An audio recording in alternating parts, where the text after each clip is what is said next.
Hello friends, আজকে আমি যেটা করাবো ক্লাসটা, এই ক্লাসটা 31 মানে 31তম ক্লাস।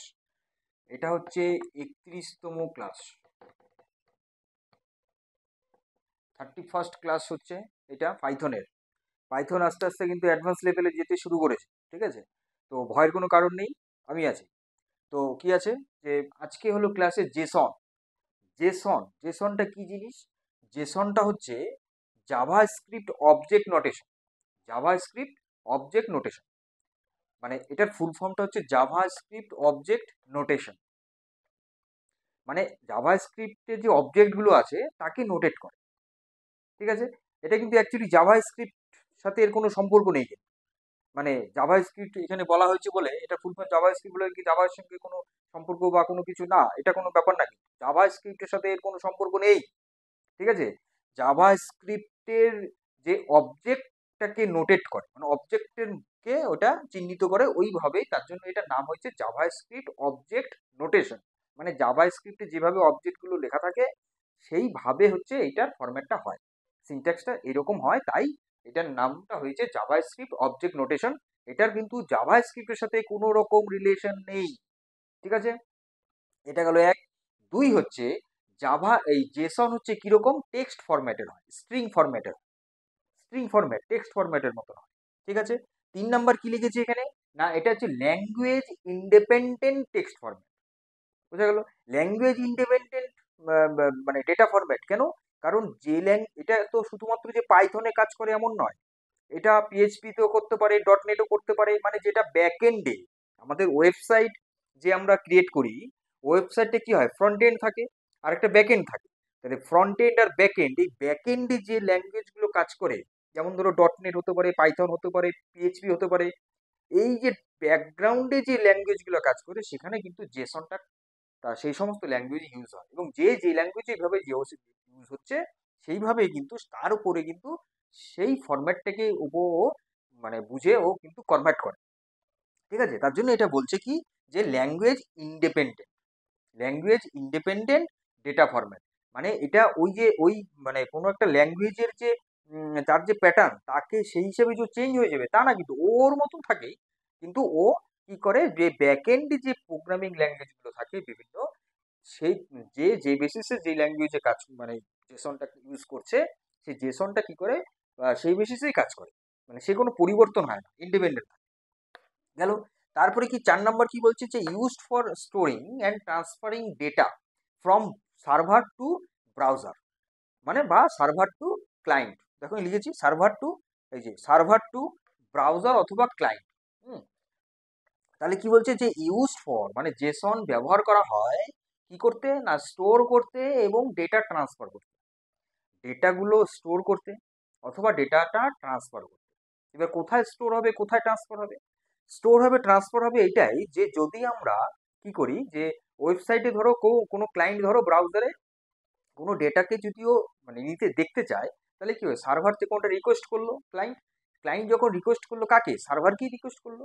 তাহলে সার্ভার থেকে যে ডেটাটা ক্লায়েন্টের কাছে আসবে, ব্রাউজারের কাছে আসবে, তো সেটা তো প্রোগ্রামিং ল্যাঙ্গুয়েজ ফরম্যাটে আসলে তো ক্লায়েন্ট কিছু বুঝবে না।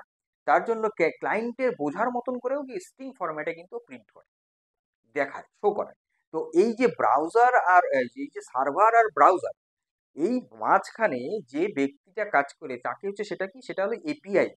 সেটা হলো একটা এপিআই ইউজ করা হয় সেই অ্যাপ্লিকেশন ইন্টারফেস। মানে এই দুটো অ্যাপ্লিকেশন তো, একটা সার্ভার সাইডের, একটা হচ্ছে ব্রাউজার সাইডের, মানে ক্লায়েন্ট সাইডের। তাহলে সার্ভার আর ব্রাউজার বা ক্লায়েন্ট, এই দুটো যে অ্যাপ্লিকেশন হচ্ছে, বা ধরো কোনো মোবাইল অ্যাপে বা কোনো ওয়েবসাইটে সে কি করছে, সার্ভার থেকে ডেটা এনে অ্যাপের মধ্যে দেখাচ্ছে। মানে অ্যাপে যখন আমরা কিছু সার্চ করি, ক্লায়েন্ট যখন কিছু সার্চ করে, তখন সেই ডেটাটা যখন সার্ভার থেকে এসে ফেচ হয়ে যখন অ্যাপের মধ্যে এসে শো হয়, তাহলে কি হচ্ছে, এই যে ফেচ করে এনে দিচ্ছে, আর আর যখন আবার অ্যাপের থেকে ডেটা আবার গিয়ে সার্ভারে স্টোর হচ্ছে, এটা কে করছে, এটা হচ্ছে হলো এই একটা এপিআই কাজ করছে।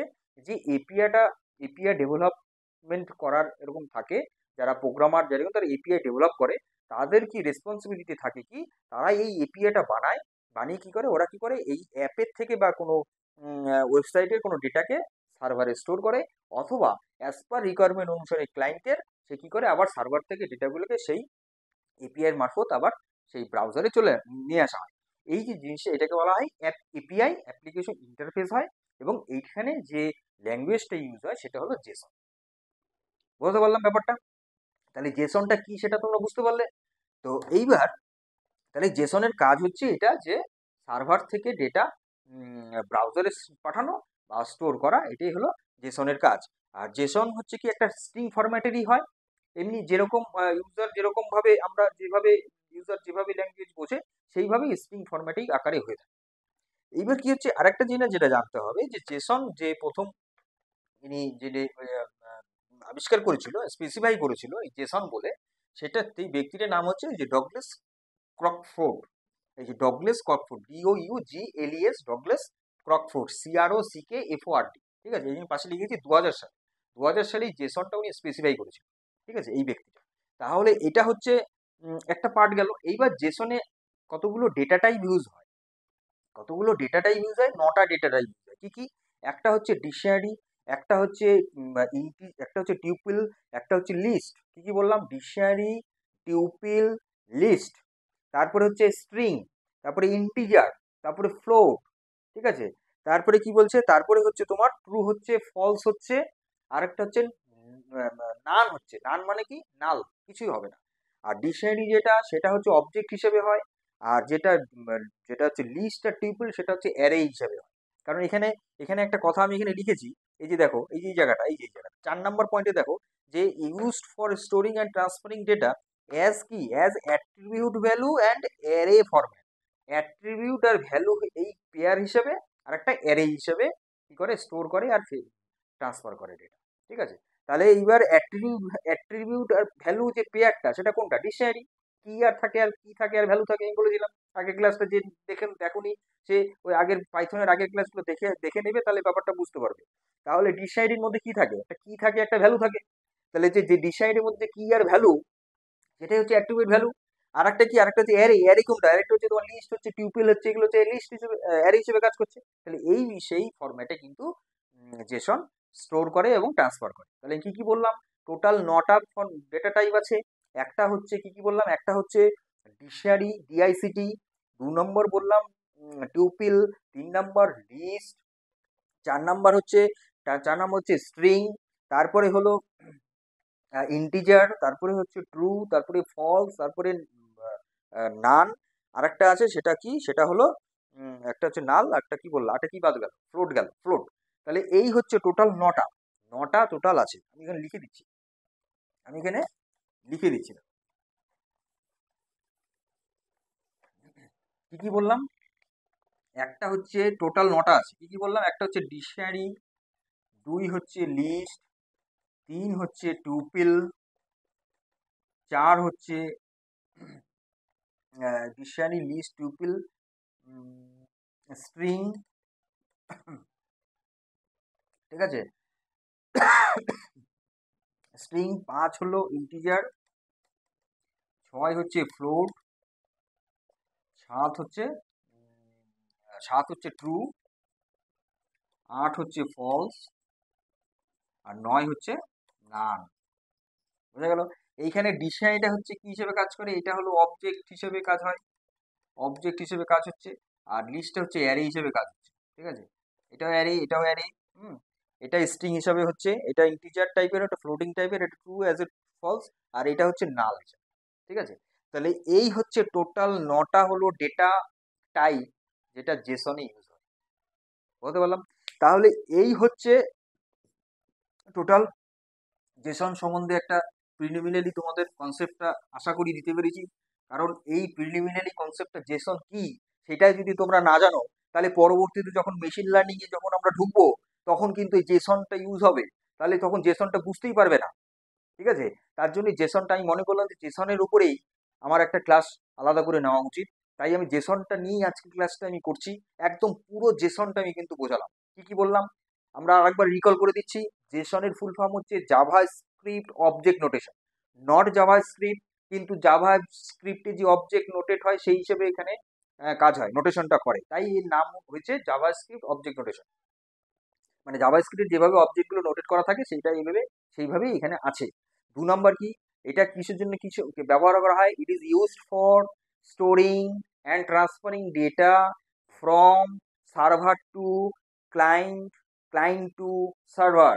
ওকে, এবং এটা কি টাইপের ডেটা যাচ্ছে, এটা একটা অ্যাট্রিবিউট ভ্যালু, একটা পেয়ার আর একটা অ্যারে হিসাবে ডেটা স্টোর হচ্ছে বা ট্রান্সফার হচ্ছে। ঠিক আছে, এটা কি টাইপের ডেটা, এটা একটা টেক্সট ডেটা। টেক্সট ডেটা এখানে হয়, স্ট্রিং ডেটা টাইপ হয়। মানে জেসন হচ্ছে একটা স্ট্রিং, বলতে গেলে একটা স্ট্রিং। স্ট্রিং যেরকম আমরা যেরকম স্ট্রিং লিখি, যেরকম এরকম যদি আমরা লিখি, এই যে এখানে যদি লিখি যে নেম, হচ্ছে নেম দিলাম হচ্ছে জন, কমা, আবার এখানে দিলাম এইচ, হ্যাঁ 39, ঠিক আছে, এরকম ব্যাপারটা আর কি, ঠিক আছে ব্যাপারটা। তারপরে হচ্ছে অ্যাড্রেস, হ্যাঁ অ্যাড্রেসটা হচ্ছে মুম্বাই, এরকম। এটা কিন্তু এরকম থাকে। আমরা শুধু এই যে সিঙ্গেল কোটেশন যেটা যদি না দিতাম, তাহলে এটা কিন্তু একটা কি হয়ে যেত, একটা হলো ডিকশনারি হয়ে যেত, মানে ডিআইসিটি হতো। কিন্তু যেহেতু এটা হচ্ছে একটা জেসন ফরম্যাট, এটাই জেসনের সিনট্যাক্স, তাহলে জেসনের সিনট্যাক্স এটা তোমরা দেখে নাও ভালো করে। এইটা হচ্ছে জেসনের সিনট্যাক্স, ভালো করে দেখে নাও। যদি মনে হয় ভিডিওটা পজ করে দেখে নাও ভালো করে, এবং দরকার পড়ে নোট করে নাও। হ্যাঁ, আগে যে আমরা, যেটা আমি আগে প্রথমে নোট করে লিখিয়েছিলাম এখানে বোর্ডের মধ্যে, সেটা তোমরা নোট করে রাখবে। যারা যারা ক্লাসে যারা পড়ছো, ক্লাস 8 9-এ যারা আছে, তারা পাইথন আছে, তারা কিন্তু এই জেসন এগুলো কিন্তু ভালো করে নোট করে রাখবে। বা আলাদা করে যারা পাইথন পড়তে চাচ্ছ, পাইথনের উপরে প্রোগ্রামার হতে চাচ্ছ, বা এপিআই বানাতে চাচ্ছ, বা মেশিন লার্নিং আর্টিফিশিয়াল ইন্টেলিজেন্সের উপরে অ্যাডভান্স লেভেলে কোর্স করতে চাচ্ছ, তারা, তাদের পক্ষে কিন্তু, তাদের কাছে কিন্তু এই ক্লাসগুলো ভেরি ইম্পর্টেন্ট, তারা কিন্তু নোট করে রাখো। ঠিক আছে, তাহলে কি হচ্ছে, তাহলে এখানে এক্স হচ্ছে একটা ভ্যারিয়েবল, যে ভ্যারিয়েবলটা, এটা একটা জেসনের ফরম্যাট, এইটা যদি আমি সিঙ্গেল কোটেশনটা না দিতাম, তাহলে এটা হয়ে যেত ডিকশনারি, ডিআইসিটি। ওকে, তাহলে এই হলো হচ্ছে জেসনের সিনট্যাক্সটা। এবং এটাকে যদি আমরা প্রিন্ট এক্স করে দেই, তাহলে কিন্তু আমাদের এটা প্রিন্ট করবে, অ্যাজ এ স্ট্রিং হিসেবে প্রিন্ট করবে। বুঝতে পারলাম? তাহলে এর পরবর্তী ক্লাসে আমি জেসন নিয়ে একটা, মানে জেসনটা তৈরি করা শেখাবো, মানে প্রোগ্রামিং করে দেখাবো। এই যে জেসনটা আমি প্রোগ্রাম করে দেখাবো। ঠিক আছে, পরের ক্লাসটা, কারণ এই আমি যদি প্র্যাকটিক্যালটা এর মধ্যে ঢুকিয়ে দিই, তাহলে ভিডিওটা অনেক লেন্দি হয়ে যাবে। আমি চাচ্ছি যে তোমরা থিওরিটা আগে ভালো করে বুঝে নাও, ভালো করে তোমরা একটু পড়ে নাও, তার পরের দিন আমরা কি করব, প্র্যাকটিক্যালটা ধরে নিয়ে বসবো। তাহলে প্র্যাকটিক্যালটা পড়ালে তোমরা ওই থিওরি যে নোটটা সেটা নিয়ে বসবে, আর তাহলে কি হবে, মিলিয়ে তোমরা দেখে নিয়ে একদম সুন্দর পরিষ্কার বুঝে যেতে পারবে। ঠিক আছে, তাহলে এটা ভালো করে বুঝতে হবে, কারণ কি পরবর্তীতে যখন তুমি অ্যাডভান্স লেভেলে যাবে, তখন জেসনের কাজটা কিন্তু আছে, কারণ এপিআই বানাতেই হবে। এখনকার দিনে যারা ওয়েবসাইট বানাচ্ছে, মোবাইল অ্যাপ বানাচ্ছে, তারা কিন্তু জেসন দিয়ে এপিআই বানাচ্ছে। ঠিক আছে, এপিআইটা মাস্ট। তাহলে এই হলো আমার আজকে বেসিক্যালি জেসন নিয়ে বলার। জেসনের মধ্যে আরো যেটা হচ্ছে কি, দুটো এখানে ফাংশন ইউজ হয়, একটা হচ্ছে ডাম্প ফাংশন, একটা হচ্ছে লোড ফাংশন। যদি যদি তোমার হচ্ছে পাইথন থেকে জেসনে যদি নিতে হয়, তাহলে পাইথন থেকে পাইথনের কোনো ভ্যালু ডেটাটাকে আমি যদি জেসন ফরম্যাটে যদি দিতে হয়, তাহলে সেই জায়গাটাতে কি করতে হবে, সেই জায়গাটাতে হচ্ছে ডাম্প দিতে হবে। আবার জেসন থেকে যদি কোনো, যদি আমি পাইথনে লোড করি, তাহলে লোড দিতে হবে। ঠিক আছে, load function, Jason dot load, একটা জেসন ডট ডাম্প, ডিইউএমপি। ঠিক আছে, এই দুটো ফাংশন কিন্তু, দুটো মেথড কিন্তু ইউজ হয়। কি কি বললাম, একটা হচ্ছে জেসন, হ্যাঁ এই যে জেসন, জেসন কিন্তু একটা একটা ডেটা প্যাকেজ হিসেবে এখানে এই পাইথনে ইউজ হচ্ছে। ঠিক আছে, একটা মডিউল হিসেবে কিন্তু এটা ইউজ হচ্ছে। যেরকম আমরা মডিউল ইউজ করতাম, ইম্পোর্ট বলে, এখানে ইম্পোর্ট করতে হবে, ইম্পোর্ট জেসন করে, ইম্পোর্ট ইম্পোর্ট জেসন করে, ইম্পোর্ট জেসন, ইম্পোর্ট জেসন যেটা ছোট হাতের কিন্তু, ইম্পোর্ট জেসন করে, তারপরে জেসন ডট, তারপরে তোমরা হচ্ছে যদি যদি তোমার এই যে এটাকে যদি তোমার করতে হয়, তাহলে কি করতে হবে, এইটা হচ্ছে এটা কি করতে হবে, লোড করে দিতে হবে, লোড এক্স। ঠিক আছে, লোড এক্স মানে যদি জেসনটাকে, এটা তো জেসন ফরম্যাট, জেসনটাকে আমি যদি কি করি, আমি যদি পাইথনে দিতে হয়, তাহলে আমাকে লোড করতে হবে। আবার যদি পাইথনেরটাকে জেসনে করতে হয়, তাহলে ডাম্প করতে হবে, ডিইউএমপি, জেসন ডট ডিইউএমপি ফাংশন। বোঝা গেল? তার মানে এটা রিসাই হবে, তখন রিসাইটা তখন যাবে। তাহলে এই জিনিসটা কিন্তু বুঝতে হবে, বুঝতে পারলে কি কি বললাম। তো যদি যদি পাইথনটাকে জেসনে ট্রান্সফার করতে হয়, সেই জায়গাটাতে ডাম্প লাগবে, কারণ পাইথনে এক্সটা কি হবে, ডিকশনারি হবে, কারণ বলেই তো দিলাম যে পাইথনে যে জেসনে যে ডেটা টাইপগুলো ইউজ হয় সেই কি কি ডেটা টাইপ, একটা ডিকশনারি আছে, একটা টিপুল আছে, একটা লিস্ট আছে, ইন্টিজার আছে, ফ্লোট আছে, এগুলো তো বলে দিলাম। তাহলে সেটাকে হচ্ছে দুটো হচ্ছে প্রসিডিওর, দুটো ফাংশন আছে এই জেসন প্যাকেজটার মধ্যে, লাইব্রেরি এই প্যাকেজটার মধ্যে দুটো ফাংশন মেনলি কাজ হয়, একটা লোড একটা ডাম্প হলো। আরো আরেকটা ফাংশন আছে যেটা হচ্ছে ইনডেন্ট বলে, যদি মনে করো ওটা রিপোর্ট ফরম্যাটে, ধরো তুমি যে রিপোর্টটা তুমি নিতে চাচ্ছ পাইথন থেকে তুমি জেসনে নিতে চাচ্ছ, তাহলে সেই জায়গাটাতে কি হবে, মানে ফরম্যাটটা তো স্ট্রিং আকারেই আসবে তো, কিন্তু ধরো ইনডেন্ট করতে চাও, মানে ধরো নেম, তার আন্ডারে ধরো অ্যাড্রেসটা, কোন নাম অমল, তার নামে অ্যাড্রেসটা এরকম থাকলো, মানে একটু ভেতর দিকে থাকলো, ইন্টেনশন করে, যেটা ইন্টেনশন হয় না, ফার্স্ট সামনের দিকে একটু গ্যাপ দিয়ে তারপরে হয়, ট্যাপ মারলে পরে যেরকম হয়, তাহলে সেই যদি ফরম্যাটটা করতে হয় তাহলে ইনডেন্ট, INDENT, INDENT, ইনডেন্ট বলে একটা কি আছে, একটা কিওয়ার্ড আছে, যেটা আমরা ডেটা ফরম্যাটিং এর জন্য জায়গাতে ইউজ করতে হয় জেসনে। বুঝতে পারলাম? তাহলে পুরো জেসনটা কিন্তু আমার কমপ্লিট হয়ে গেল। জেসনের পুরো প্রিলিমিনারি কনসেপ্ট, বেস্ট কনসেপ্ট আশা করি তোমাদেরকে আমি দিতে পারছি। এর পরবর্তী ক্লাসটাতে আমরা কি করব, এটা একটা প্র্যাকটিক্যালটা নিয়ে আমি করাবো তোমাদের। তো আজকের থিওরি ক্লাসের যে নোটস গুলো তোমরা লিখলে, যে তোমরা ফলো করলে, সেটা নিয়ে পরের দিন যে প্র্যাকটিক্যাল ভিডিওটা তোমরা দেখবে, তখন ওই কপিটা নিয়ে বসবে, মিলিয়ে মিলিয়ে তোমরা চেক করে নেবে, আরো বেশি জেসনটা ক্লিয়ার হয়ে যাবে। ঠিক আছে, তাহলে আজকের ক্লাসটা এই পর্যন্ত থাকলো, পরবর্তী ক্লাসে নিয়ে আমি আসছি জেসনের প্র্যাকটিক্যাল। তো ততক্ষণ পর্যন্ত তোমরা সুস্থ থাকো, ভালো থাকো, আমার সঙ্গে থাকো, এই Paul easy web design computer learning সেন্টারের সঙ্গে থাকো। নমস্কার।